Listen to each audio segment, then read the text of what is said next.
Salut à tous, on se retrouve aujourd'hui pour un nouveau podcast qui va porter sur comment s'installer en Thaïlande en 2022. Donc je vais vous donner mes conseils en tant qu'expatrié en Thaïlande depuis bientôt maintenant 12 ans. Et oui, simplement 12 ans, rien que ça. Donc aujourd'hui les sujets qu'on va aborder sont le coût de la vie en Thaïlande, le médical, les visas. Bon, les visas, je ferai assez vite parce que demain, je vous réserve un petit blog assez sympa avec tous les détails relatifs aux visas. Donc, qui ça concerne, lequel choisir, à quel coût. Enfin, vous verrez, vous aurez tout demain, donc ne vous inquiétez pas. Pour ça, d'ailleurs, enfin, je dis demain, mais en fait, c'est déjà sorti. Je suis bête. Alors, vous écoutez le podcast, c'est déjà sorti. Donc, je t'invite à aller dans la description et à vite regarder sur le site lepetithaïlandais.com le blog concernant les visas si ça t'intéresse. Après les visas, on va parler des emplacements intéressants en Thaïlande. Je vous donnerai mon point de vue sur les différentes villes, enfin les plus grosses villes, Pattaya, Bangkok, Chiang Mai, et puis Phuket qui n'est pas une ville mais une île, mais voilà, on se comprend.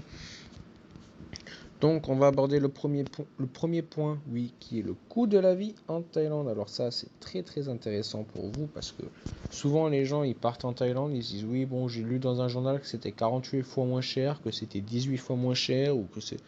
Oui, enfin bon, le but, c'est pas de se baser sur des croyances, mais vraiment sur des certitudes. Parce qu'il faut planifier. Une fois qu'on arrive ici et qu'on n'a pas assez d'argent, que c'est pas comme on l'imaginait, bah c'est un petit peu trop tard. Du coup, ce que je vais vous dire, moi, c'est des retours d'expérience. C'est du concret. J'ai demandé à des amis autour de moi. Je vais vous donner un retour d'expérience, mon retour d'expérience à moi. Parce que je suis arrivé en 2010 avec mes parents. D'ailleurs, on va commencer par ça. Faut savoir quand même que le prix va dépendre vraiment des activités, du nombre de personnes. Donc là, je vais vraiment donner des cas précis. Ça peut vraiment varier en fonction de ce que vous faites. Il ne faut pas prendre ça pour argent comptant. Mais pour une famille à 3, par expérience, je dirais entre 70 000 et 95 000 bahts par mois. Donc ça fait à peu près entre 1600 et 2500 euros par mois. C'est vraiment confortable. Vous pourrez vivre, avoir des activités assez régulières, aller manger au restaurant assez souvent, pratiquement même tous les jours, acheter des bijoux, enfin vraiment vivre correctement et bien mieux qu'en France. Hein. Vous aurez accès à pas mal d'activités et vous aurez un bon pouvoir d'achat. Pour un couple, alors moi, d'après ce que m'ont dit mes amis, je vais vraiment faire une moyenne. Ils ont un budget qui oscille entre 40 000 et 60 000 bahts par mois, donc c'est entre 1100 et 1600 euros, en sachant qu'ils dépensent en moyenne entre 900 et 950 euros par mois. Ça suffit largement pour vivre confortablement. Hein. Après, je vous dis pas, moins vous pourrez pas vivre. Bien sûr, avec moi vous pourrez vivre, mais moi je vous parle, pas vous inquiéter de savoir si vous pourrez payer le loyer, la facture d'électricité, payer l'entretien de la voiture ou des petits détails qui, mis bout à bout, peuvent peser lourd sur la balance. Non, vraiment, avec 40-60 000 bahts, vous pourrez vivre convenablement à deux. Pour des retraités, c'est différent parce que le gouvernement thaïlandais il a mis en place un visa spécifique pour les retraités. C'est un visa d'1 an qui sera renouvelable, mais seulement sous la condition et l'unique condition d'avoir 1500 euros par mois ou 20 000 euros sur un compte thaïlandais. Et oui, parce que voilà. Pour bien entendu, il faut avoir plus de 50 ans, mais de manière générale en France, quand on est retraité, on a plus de 50 ans. Donc voilà. Pour ce qui est du médical, généralement, si vous êtes employé par une société occidentale en Thaïlande, vous avez une forme d'assurance médicale. Néanmoins, ce n'est pas le cas de tout le monde. Certains viennent pour les études, certains viennent juste pour déménager et vivre en Thaïlande, et comme ça, voilà. Certains viennent pour la retraite. Et il y a différents cas. Donc, si jamais vous cherchez du travail ou que peu importe la raison, je vous ferai un PDF.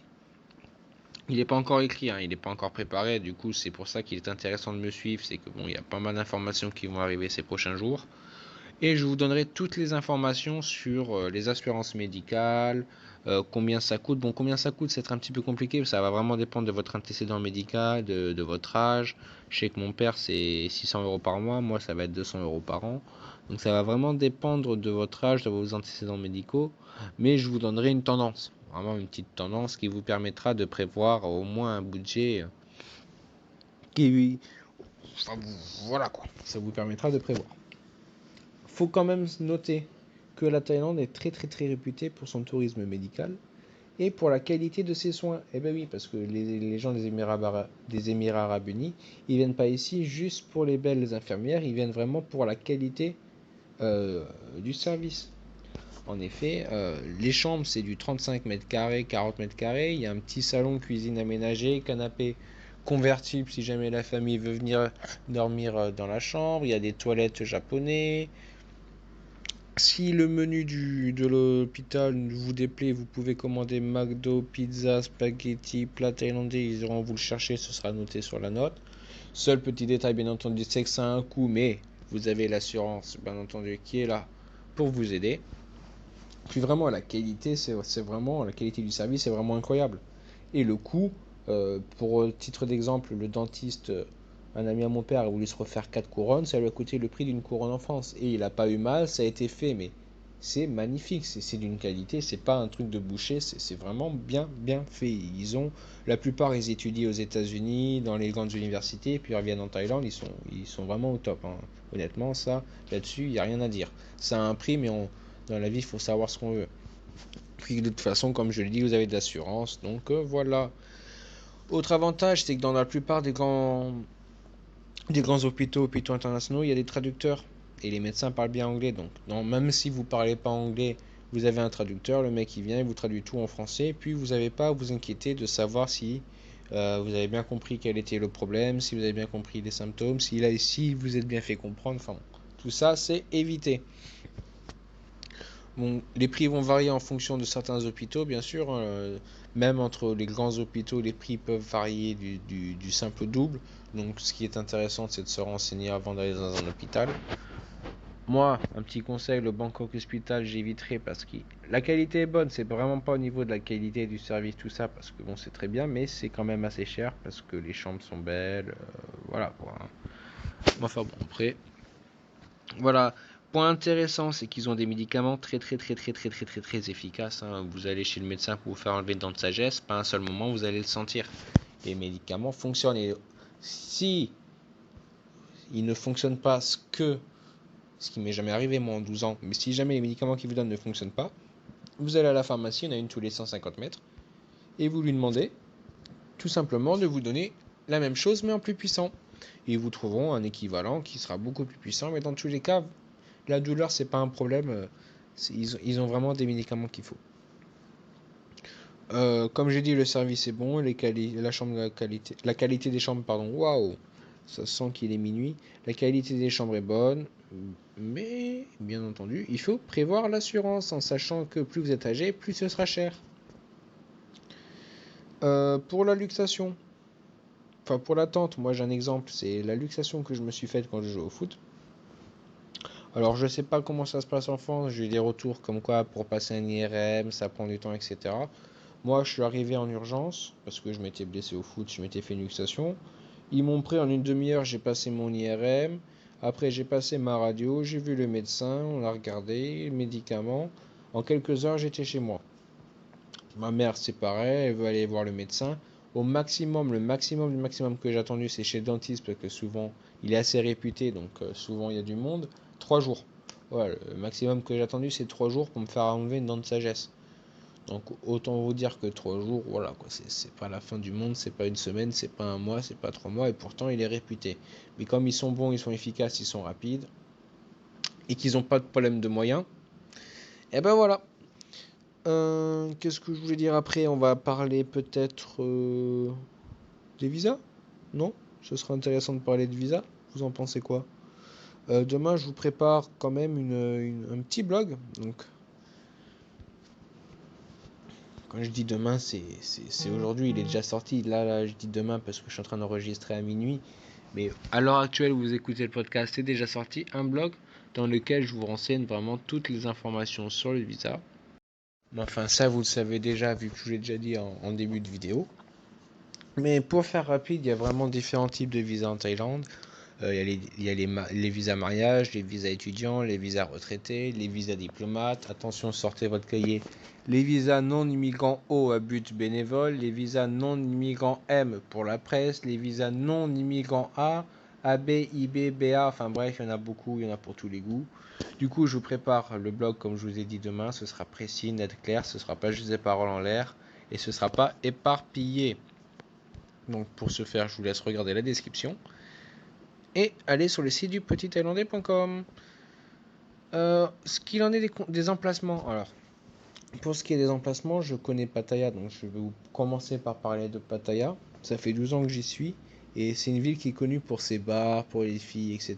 Mais une fois qu'on sort des clichés et des préjugés, on peut vraiment y vivre une vie de famille de qualité. Il y a la plage, il y a les stands commerciaux, il y a le lycée français international, il y a les parcs, il y a les restaurants, il y a tout ce qu'on peut imaginer.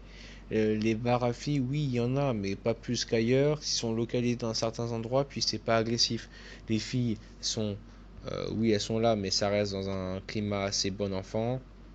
Elles vont pas venir t'agresser dans la rue et te cracher dessus parce que tu dis non. Enfin non, c'est vraiment, il n'y a pas de souci. Vous pouvez marcher dans la rue et vous sentir tranquille. Il y a pas de souci. C'est pas comme on veut vous le vendre. C'est pas comme les films veulent vouloir le décrire. Non, ça c'est vraiment tirer les traits pour faire rire, pour vendre. Mais c'est pas comme ça. La réalité, vous demandez à n'importe qui, Pattaya, on peut y vivre très bien. La preuve, ça fait 12 ans que j'y suis. Phuket, ça attire les expatriés parce que bon, il y a les plages, c'est magnifique, les villas ont une vue imprenable, c'est vraiment l'île de rêve par définition. Ça me rappelle un peu la Corse, moi, quand j'y vais en Corse, parce que je suis corse. Donc voilà, Phuket, c'est vraiment magnifique. Néanmoins, parce que oui, bon, c'est aussi loin de l'agitation, de la pollution de la capitale, on va pas se le cacher, Bangkok, c'est très pollué. Phuket, l'air est quand même pur, néanmoins, ça reste une île, et une île, on s'ennuie très vite. Et généralement, c'est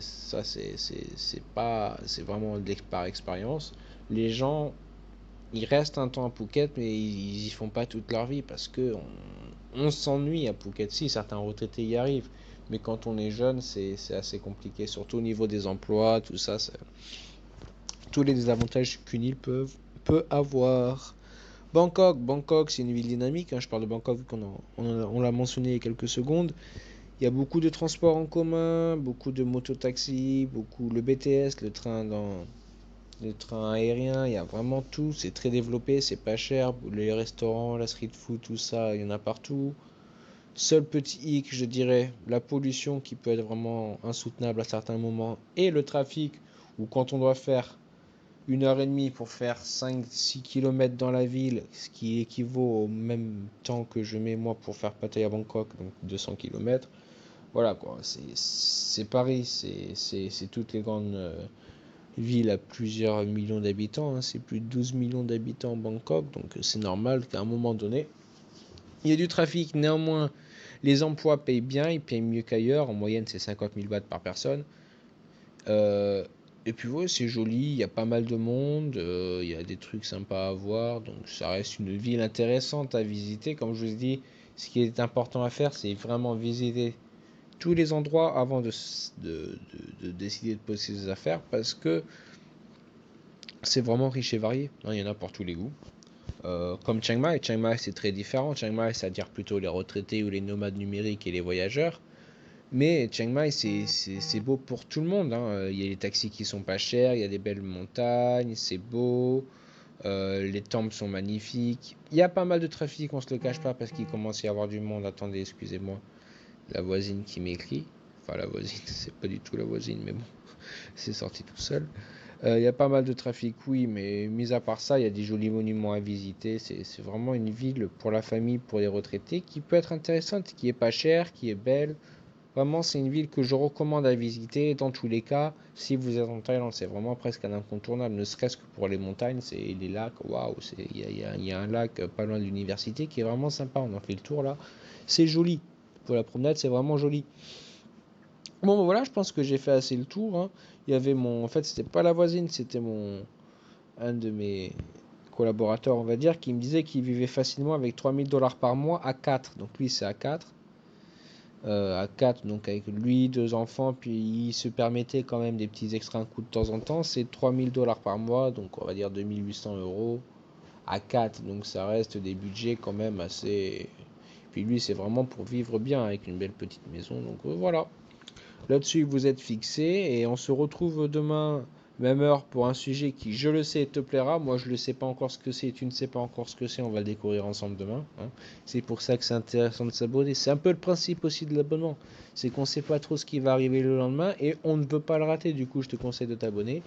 Et de vérifier la description, c'est très important la description parce qu'il y a les liens utiles pour rejoindre mes contacts privés et surtout pour voir le blog sur les visas qui est déjà sorti au moment où tu écoutes sur mon podcast avec tous les détails sur les visas, à quel coût, pour qui, enfin bref, je te laisse découvrir ça. À demain pour un nouveau podcast et bonne journée à toi.